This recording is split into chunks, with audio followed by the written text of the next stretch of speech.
Le sénateur Cardoso. Je vous remercie, Madame la Présidente. Ma question s'adresse au leader du gouvernement au Sénat.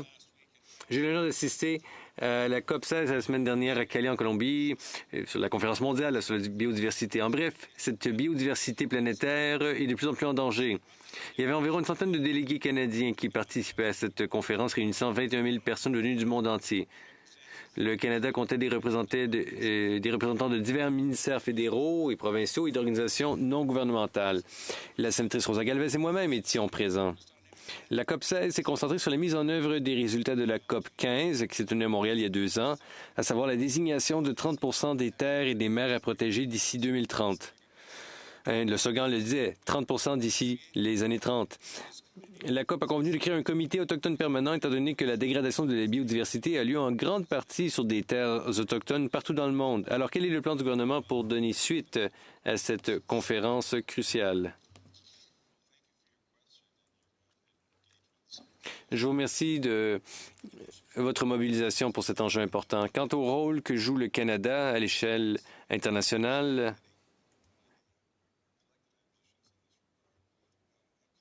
eh bien, je peux vous dire qu'à la COP16, le Canada a annoncé que 62 millions de dollars seraient réservés à 7 projets visant à protéger la biodiversité partout dans le monde. Ces projets appuieront des initiatives et on y inclut des initiatives menées par les Autochtones. Le Canada aussi réunit le réseau des champions de la nature. Le Canada aussi mené 2 panels pour mettre en exergue l'importance de la collaboration avec les peuples autochtones du monde entier. 12 milliards de dollars ont été investis depuis 2015 en ce sens. Le gouvernement du Canada est donc celui qui a mené la plus importante campagne pour protéger la nature et la biodiversité. Sénateur Cardoso? Le thème de la conférence était « Faire la paix avec la nature ». Quelle est la position du Canada sur une question qui n'a pas été résolue, qui fait toujours l'objet de négociations, à savoir quelles ressources seraient disponibles pour les pays en développement pour que ces pays puissent protéger leur biodiversité? Sénateur Gould, je vous remercie de votre question. Je ne suis pas en mesure...